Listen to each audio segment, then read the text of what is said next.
The bar is high for Hard Knocks now that we know that it will be the New York Jets for the first time since 2010. They were one of the 4 teams that could not deny the assignment, even though they clearly didn't want to do it, and they still don't want to do it. But they have been told they are doing it. It's really the first time that a team that didn't want to do it is being told they have to do it. There's always been someone willing, whether it was one of the teams that could be told to do it said they will, or some other team from off the board wanted to do it.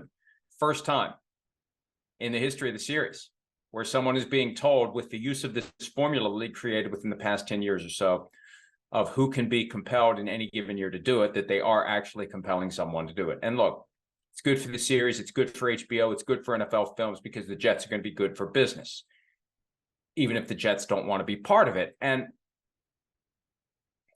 they need to pivot, I think, psychologically toward accepting it.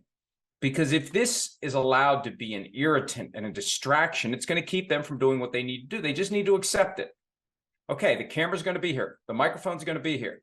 We're going to have to find time to make sure that we carefully edit and choose and call out any comments or scenes that could cause problems.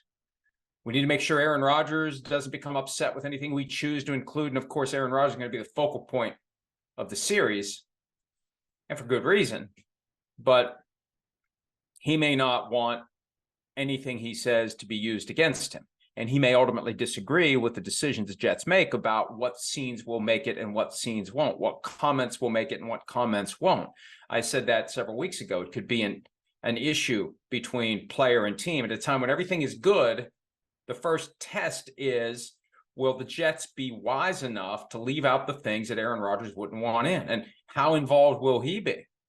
I mean, if I'm the Jets, I'd just say, hey, Aaron, when it's time for us to look at the rough cut and decide what's going to make it and what's not, you come with us. It takes an hour. Probably will take longer than that because you'll watch it and then you go back and what about this? What about this? What about this? But let him have a seat at the table. Let him have a say in what makes it and what doesn't, because he's ultimately going to be upset potentially about the decisions you make without him.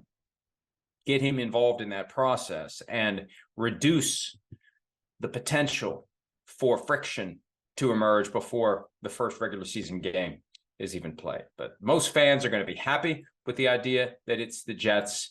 Jets fans should be leery about this potential impact of the Jets not wanting to do it and the Jets having to figure out a way to do it that will placate Aaron Rodgers and keep him from coming to any conclusions that maybe the Jets aren't this oasis of football enjoyment that he previously thought that they were.